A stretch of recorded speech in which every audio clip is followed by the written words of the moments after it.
I was standing in the middle of the alley behind our apartment complex, right in front of a shiny black Dodge Charger. Its headlights beamed directly into my face, making me squint. The guy inside, grinning like he owned the damn city, kept his foot feathered on the gas, slowly inching forward like he was daring me not to move.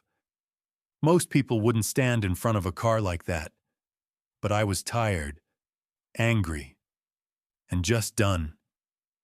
His name, Brandon K. Myers, some jackass who had just strolled out of the liquor store next door, and now he was testing how far he could push me. He smirked, rolled the window down halfway, and barked, "Get out of the way, loser. I don't have time for some bitch-ass nobody." I clenched my fists, but kept my cool. Not because I was scared, hell no, but because of who was watching. Sitting behind me in our car were Megan, my fiancée, and her mother Lisa, who had flown in from Florida to visit for the weekend. The two women I needed most to believe I had my life together were witnessing this circus in real time. My name's Zachary Thomas, but everyone calls me Zach. I'm 32, an IT engineer for a startup in downtown Los Angeles. My life's pretty tame work. Home, video games, trying to stay afloat in a city that charges $20 for a sandwich. I'm not confrontational. I don't go looking for drama. But tonight, I didn't have a choice. Brandon popped open a "Hey y'all," some spiked iced tea nonsense and chugged it while staring me down like I was his evening entertainment. I stepped toward his window, kept my voice calm. "You're blocking my garage, man. Can you just move your car a bit so we can get inside?" He leaned forward, resting his elbow on the wheel, chuckling like this was a damn sitcom. "Garage in this dump, I'll park wherever the hell I want." I didn't break eye contact. I could see Megan through the windshield, tense as a wire. Her mom's expression was unreadable, but I knew that look. It said, "Don't screw this up, kid." Brandon opened his door and stepped out. He was tall, jacked, tattoos crawling down both arms like angry snakes. His breath reeked of alcohol and menthols as he got in my face. "I don't like your tone," he growled, then shoved me hard in the shoulder. "Back the hell up before I put you down." I didn't react. Instead, I calmly pulled out my phone and dialed the police. That's when he flipped the script, pulled out his own phone and shoved it in my face like he was a damn influencer in meltdown mode. "This guy just assaulted me," he yelled, fake panicking. "He's threatening me, I need help," and that's when karma did her thing. Because we were in downtown L. It took less than 90 seconds for two officers to pull up. I was still on the line with 911 when they rolled in. Brandon's whole vibe shifted instantly. He turned into a weepy victim, claiming I had rushed his car and made aggressive moves. But Megan stepped out of the car before I could say a word. Her legs long under that red slit dress. Voice icy calm as she pointed at Brandon. "I'm his fiancée. My mother and I witnessed everything. That man is lying." One of the officers, a no-nonsense woman with a brown ponytail, walked over to Brandon's car and noticed the open "Hey y'all" in the center console. Her voice dropped. "Sir, is that your drink?" Brandon hesitated. "No. I, found it on the street. I was going to return it. For the refund." She pulled out the breathalyzer. Brandon blew into it, shaky. He wasn't over the limit, but close enough to raise flags. He got off with a warning. No DUI, no charges, but the officers ordered him to leave immediately. He climbed back in his car, rolled down the window, and just before peeling out, he flicked a business card toward me and sneered. "Remember my name? Brandon K. Myers. You don't even know who the hell you're messing with." I picked up the card as his taillights disappeared into the night. And that, right there, was the moment I knew I was going to ruin him. I couldn't sleep that night. Megan was curled up next to me, breathing softly, wrapped in that old college hoodie she stole from me years ago. But my brain was racing. On the desk, still face up under the dim blue glow of my laptop, was his business card. Brandon K. Myers, Creative Director, Brand Strategy and Visual Communications. The embossed letters caught the light like they were mocking me. I typed the URL into my browser, B. Myers Design. Boom. A slick website loaded instantly, one of those overly curated portfolio pages with buzzwords like visionary, immersive storytelling, brand DNA. Every photo screamed, "I'm important."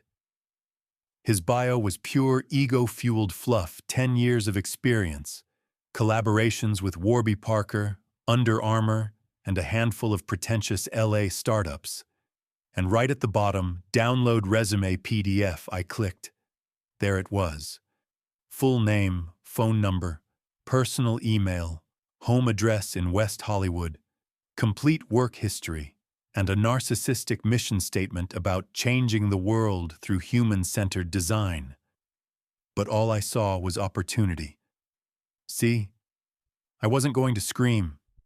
I wasn't going to punch him or key his car. No. I was going to help Brandon. Help him find work. Just not the kind he thought he deserved. The next morning, I grabbed my coffee and opened Indeed, then ZipRecruiter, then Craigslist. Every entry-level, minimum wage, uniform-required job in a 20-mile radius. I bookmarked them all. Fast food joints, grocery store stocker positions, warehouse labor, mall security, janitorial gigs, amusement park staff hell, even busboy jobs. Anything and everything that paid hourly and reeked of desperation, one by one. I filled out applications using his real information. Name Brandon K. Myers, email, bmyersdesign, gmail.com, phone 310. Address West Hollywood, CA, and for the why are you interested in this position section. I wrote things like, after years in high-level brand work, I'm looking for a more grounded experience where I can reconnect with everyday people. I'm passionate about sanitation and believe every restroom has untapped potential. My goal is to bring elegance to burger assembly. I must have filled out 30 applications before noon, and I didn't stop there.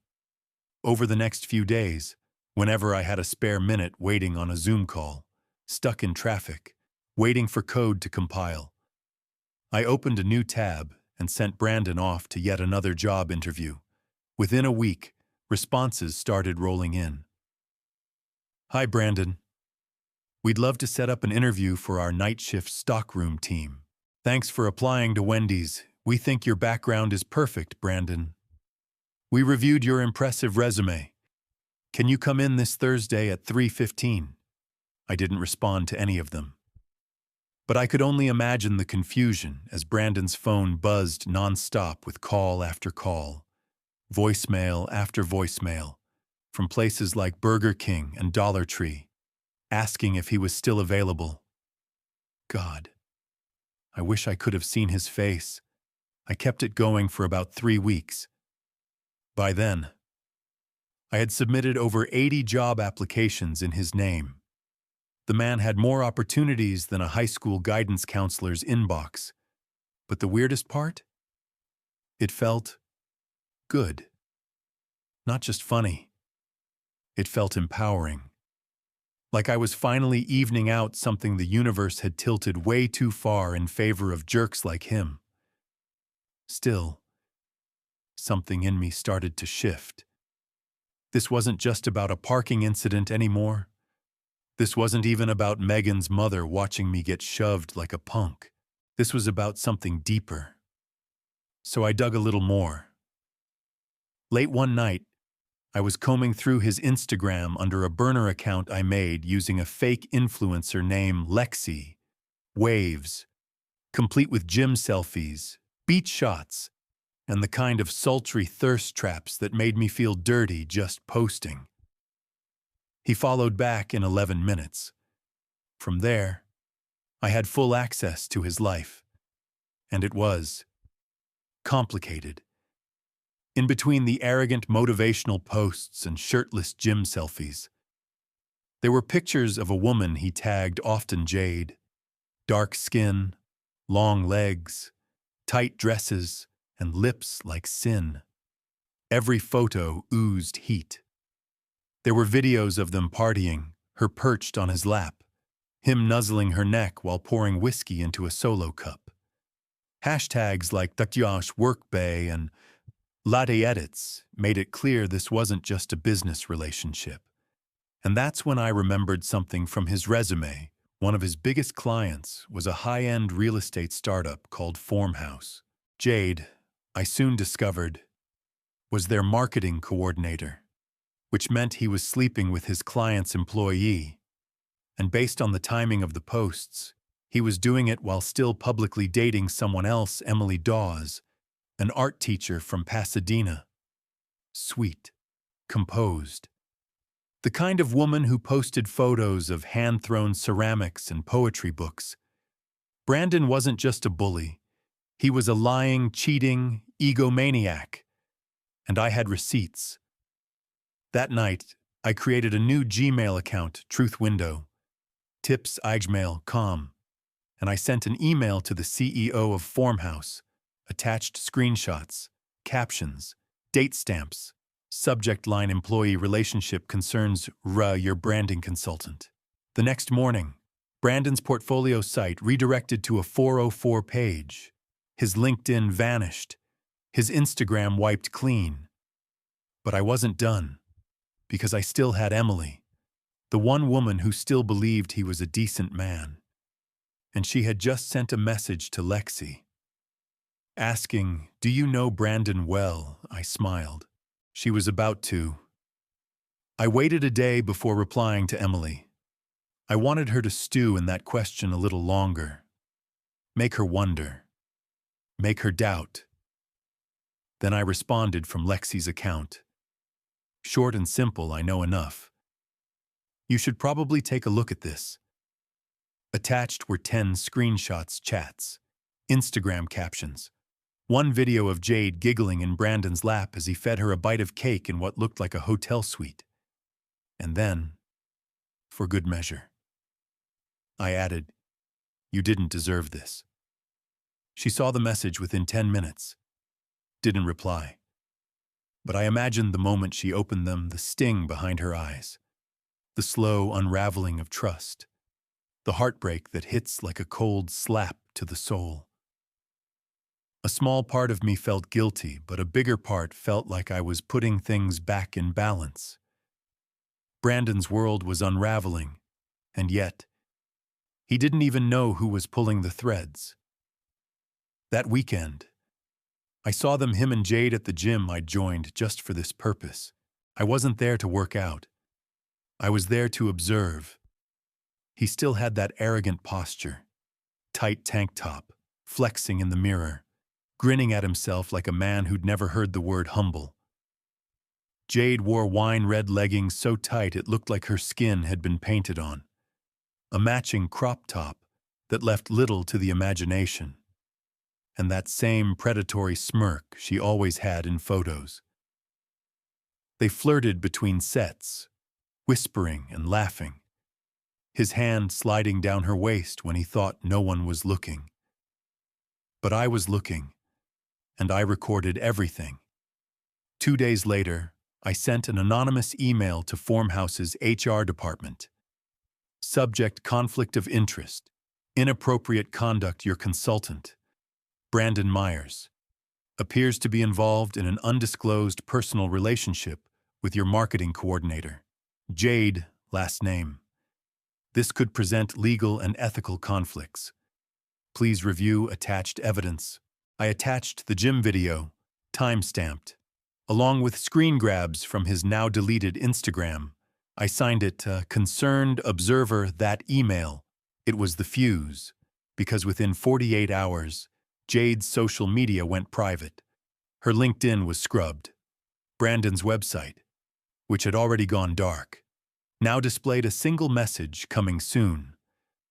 But nothing came. His portfolio vanished from the internet. And for the next 2 weeks, Brandon Myers, once Mr. Personal Brand, became a digital ghost. Except for one last trail. He'd posted on a local design forum under a new alias, Brian Keys. A desperate-sounding thread read, "Freelance designer looking to rebuild. Will take any work. Portfolio upon request." I couldn't help myself. I made another fake account. This time, I was Ethan Rosenthal, a creative director at a fashion tech startup. My avatar was a stock photo of a sharp-looking guy in glasses sipping espresso. I sent Brandon a message, got a small project. Logo and landing page for a new women's line. Not high budget, but good exposure. He responded in less than 2 hours. Polite, professional, clearly trying to sound like a man who still had control over his life. We set up the project timeline, and I dragged it out, made him revise the logo 4 times. Each time with fake feedback like, "Can you make it feel more sensual? But also strong, needs more elegance, but less obvious elegance." 3 days in, I had enough. I told him I wanted to jump on a quick call. I masked my voice using a voice changer, pitched it slightly deeper, added a slight East Coast accent. He never suspected. When the final logo came in, clean and sharp, I waited an hour before sending this nice work. "Brandon, shame there's no company, no product, and no real job." There was a pause. Then the chat box showed he was typing. Then it stopped. Then started again. Finally, one line. "Who is this?" I didn't answer. Instead, I sent one last message. "Consider this karma. From someone you once screwed over at UCLA. Someone you thought you'd forgotten." I closed the tab. Brandon didn't message again. Didn't post. Didn't retaliate. He just vanished. For a while, I thought that was the end. Until one Monday morning, during our all-hands meeting at work, my manager walked in with a new face. "We've got a new intern joining the creative team," he said. Bit of a rocky past, but seems like he's trying to get back on track. And then he stepped aside, and there he was. Brandon. Shaved. Clean shirt. No tattoos showing. He scanned the room, and when his eyes met mine, there was no flicker of recognition, just a quiet, hollow stare. Then he looked down. I stared right back, leaned back in my chair, and smiled. Game on. "Brandon, let's see who blinks first." Brandon didn't say a word to me that first week. He kept his head down, showed up early, stayed late. He was polite to everyone, never raised his voice, never acted like the guy who once shoved me in an alley and sneered at my fiancée. It was almost pathetic watching him shrink into this quiet, shell-of-a-man version of himself. And yet, I didn't let my guard down, because I knew better than anyone predators don't forget the ones who make them bleed. I monitored everything. I had admin access to the company servers, and I wasn't above using it. I installed a silent tracking script on his workstation. Nothing illegal, just enough to keep an eye on open tabs, document activity, unsent emails, and one night, I saw it. A Word doc titled, "I Met a Devil," I watched from my laptop at home as he typed the words, appearing line by line like bleeding wounds. I used to think I was untouchable. I stepped on people like they were cracks in the pavement. Then one day, someone stepped back. Someone who knew how to hurt me without lifting a finger. Now, I'm working for him, drinking his stale office coffee, pretending I don't hear him laugh every time I walk by. I don't know who he is, but he knows me, and I think I deserve it. For the first time in months, I hesitated. I closed the window, sat in the silence, tried to feel triumphant, but all I felt was tired. Megan was gone. Still no texts, no calls. Her mother, Lisa, had sent me a short message after she left. Sometimes losing the right woman is the punishment. Don't let it be permanent. I stared at that message for weeks. Brandon kept working. By week 3, he was doing decent work. His designs weren't bad, in fact.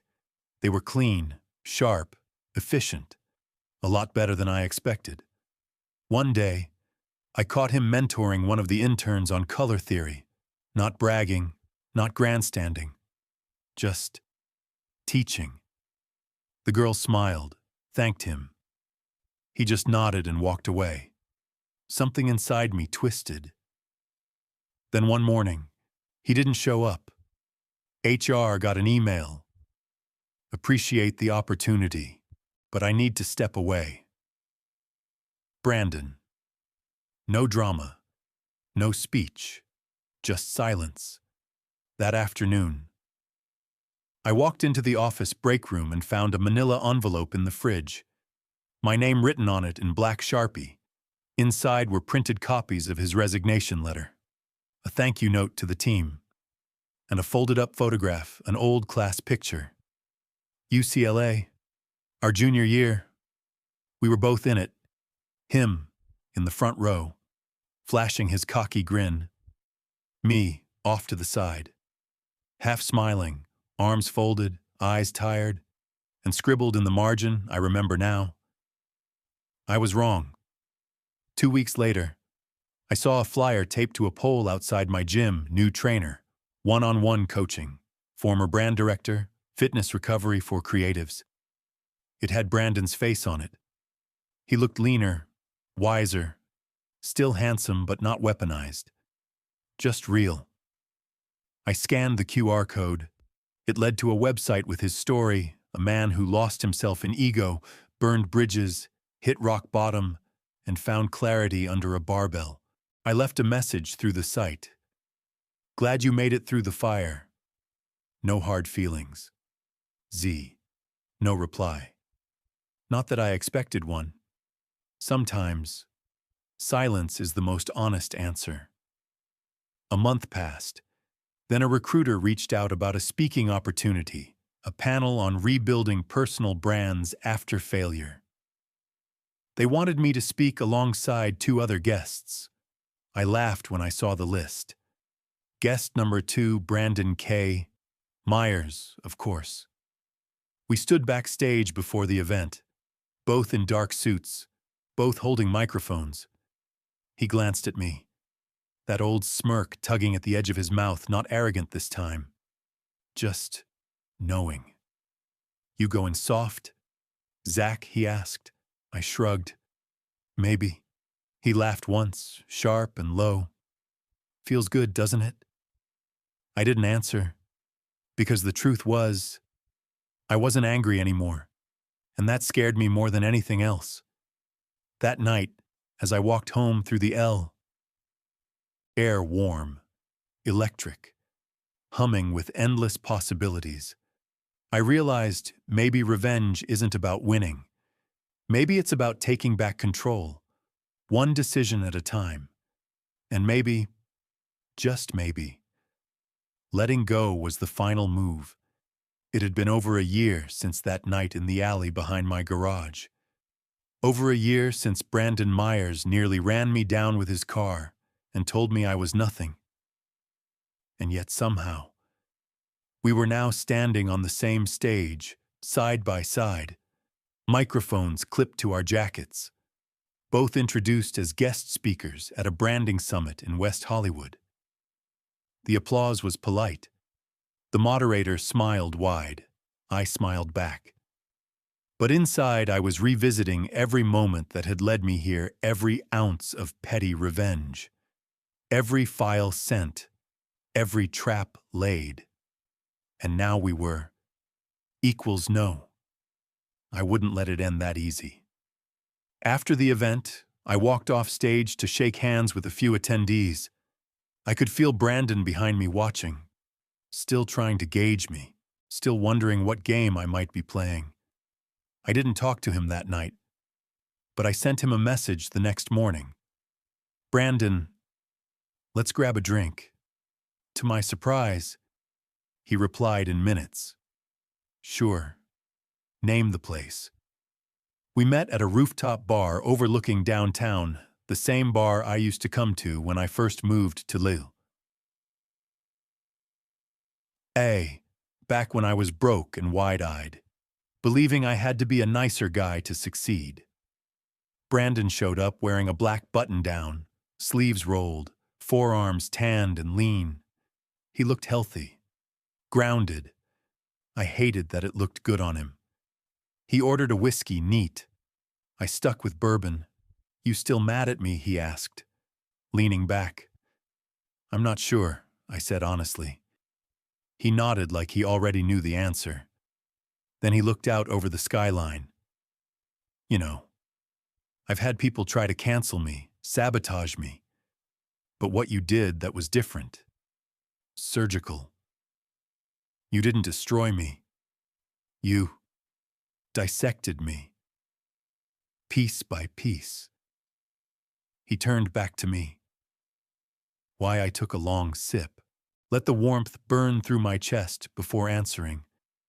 Because 10 years ago, at UCLA, you stole my idea in our capstone class, presented it as your own. I lost my scholarship, had to drop out for a semester. No one believed me. He blinked, stunned. That was you, I nodded. You don't even remember.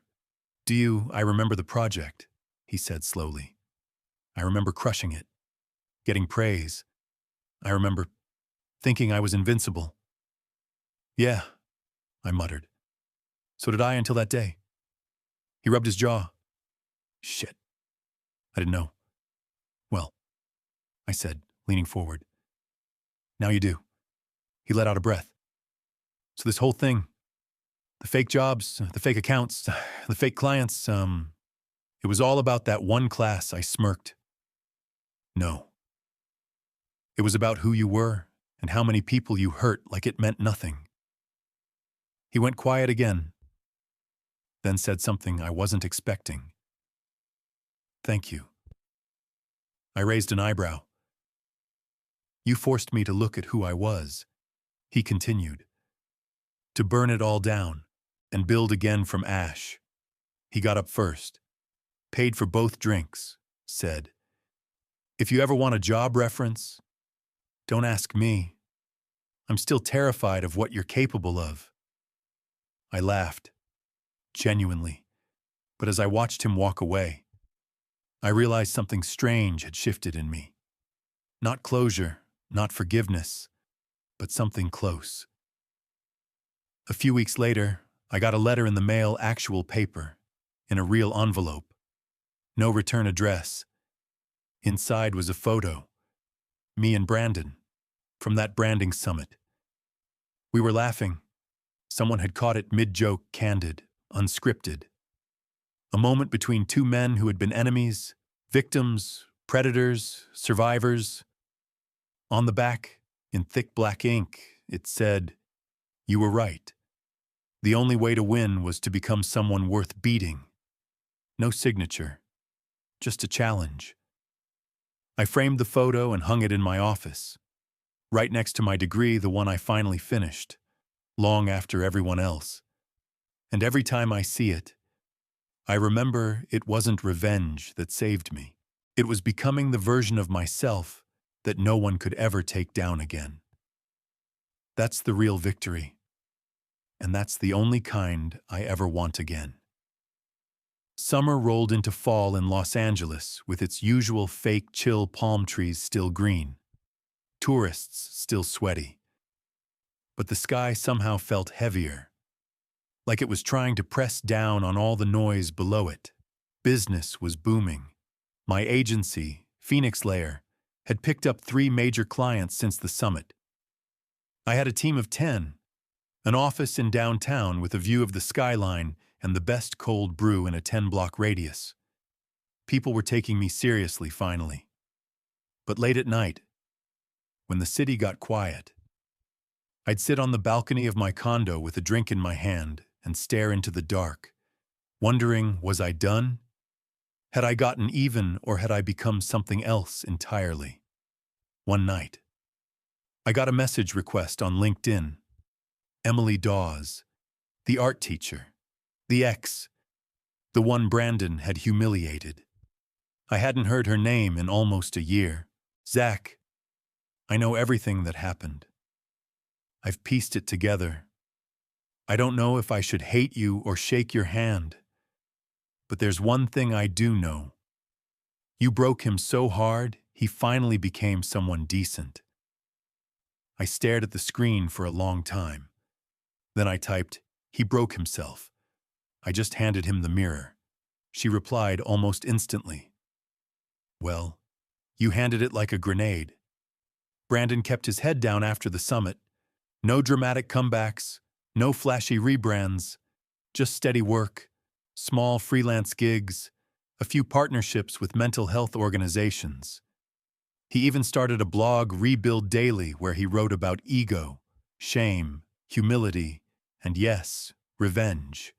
He never mentioned me by name, but he didn't have to. One entry caught my eye. There's no greater pain than realizing you deserved the destruction you walked into, and no greater gift than surviving it bruised, burned, and still breathing. 3 months later, my assistant buzzed my office. Zach, there's someone downstairs asking to see you. Says it's important. No appointment. I sighed. Name, Brandon. I stared at the intercom like it had spoken in tongues. Send him up. He stepped in like a man walking into a confession booth. No slick jacket, no bravado, just jeans, a faded tee, and a box under one arm. I'm not here to ask for anything, he said before I could speak. I just need to return something. He placed the box on my desk. Inside were printed versions of every application I'd submitted in his name. Starbucks, McDonald's, AMC, PetSmart, even the nursing home job. I kept them, he said. After the calls stopped, after the humiliation, I kept them. I wanted to remember what it felt like to be small. I didn't say anything. He met my eyes. I thought I came here today to say, screw you. But I don't feel that anymore. I came here to say thank you. I leaned back in my chair, tapping a pen against my knee. You realize you cost me a woman I thought I'd marry. He nodded. And I cost you a scholarship. So maybe we're even. We both chuckled. It wasn't warm, but it wasn't cold either. It was something in between. He stood to leave. I'm starting a nonprofit, he said at the door. Teaching storytelling to kids who've been in juvie. They need someone who's been burned, not just some influencer in a leather jacket. I raised my glass toward him. Good. You're finally using your gift for something real. He smiled, then paused, and said, if you ever need a speaker for one of your workshops, I'd like to show your team what redemption actually looks like. And just like that, he left. Later that week, I opened the box again. I took out one application at random, a janitor position at a middle school, and pinned it on the wall of our creative bullpen. Below it, I added a sign, every empire begins in the ashes. My team asked what it meant. I said, a reminder that talent isn't rare. Humility is. Brandon disappeared from the headlines, but I knew where to find him mentoring kids, teaching storytelling, rebuilding. I followed quietly from afar, and I no longer needed to hunt, or punish, or prove. I had already done the impossible. I had turned a villain into a human, and myself into something stronger than either. 2 years after the garage. That's how long it had been since Brandon Myers shoved me in the chest, parked in front of my home like he owned the city, and told me to go fuck myself. 2 years since the revenge, the transformation, the silence, the rebuilding. Now. I stood in the conference room of Phoenix Layer's new headquarters top floor, corner suite, a view that could silence any man who used to laugh at me.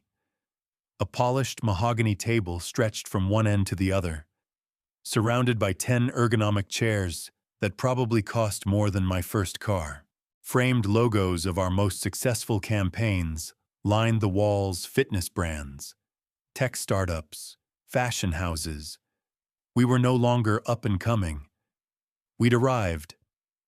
It was a Tuesday when HR dropped a file on my desk. New applicant for the open role, she said. You'll want to see this. I didn't look up until she left. When I finally flipped the folder open, my breath caught. Brandon K. Myers. He had applied for the role of creative strategist. Resume updated. New testimonials. A fresh portfolio that actually impressed me. No fluff, no ego. Just clean, mature, consistent work.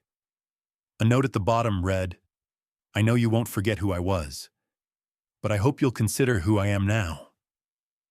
I sat there staring at those words, my fingers tracing the paper. He showed up for the interview in a navy suit, no tie, shaved, composed. The receptionist said he waited without fidgeting, without checking his phone, just sat there like a man who'd already accepted whatever was coming. I stepped into the interview room. Our eyes met. He stood, held out his hand. I took it. Brandon, I said. Zach. He replied.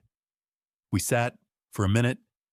There was only silence between us, the kind that hangs in the air like static electricity waiting for a spark. Finally, I asked, why here? He didn't hesitate. Because I've worked for people who faked vision, who talked big but built nothing.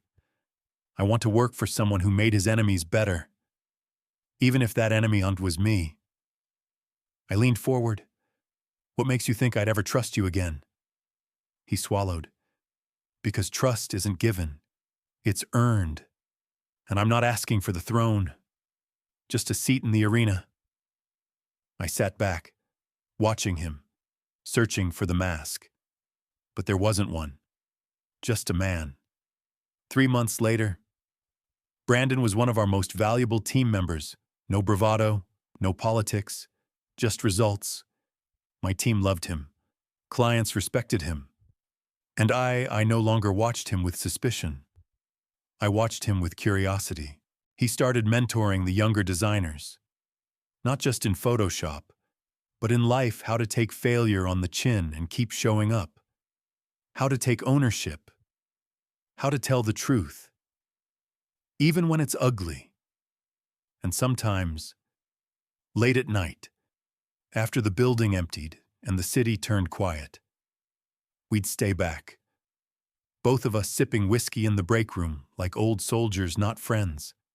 Not enemies, just two men who had burned down the old world to build a new one. Then one day, I got a call. It was from Megan. Her voice, soft, cautious, came through the speaker like a distant melody. Hey, I heard about the new office. Congrats. I said thank you. My voice cracked more than I wanted it to. There was a pause. Then she said, I'm getting married. Next month. I closed my eyes. Good, I said, and I meant it. I'm happy for you. She was quiet again. Then one last thing, I saw the article about Brandon, the nonprofit stuff. The story you told, you were right. People can change, including you. Then she hung up. That weekend, I walked into the office alone and opened the glass case where we kept our first ever client pitch. I pulled it out. It was just a printout of our logo, crooked and cheap. But next to it, I taped something new, a McDonald's application. The very first one I ever submitted under Brandon's name. I framed it. Underneath, I added a plaque the day I stopped playing small. Brandon never asked me why it was there, but every time he passed it, I saw his eyes linger just a second longer, and that was enough. Because in that office, under those lights, we were no longer predator and prey. We were the same species, just two men who walked through hell and made it look like a marketing campaign. Final note. If you're reading this wondering if revenge works, it does. But not in the way you think. It's not about destruction. It's about reclamation, of power, of truth, of self. The best revenge isn't ruining someone. It's building something so big, so undeniable, that even your enemies want to work for you.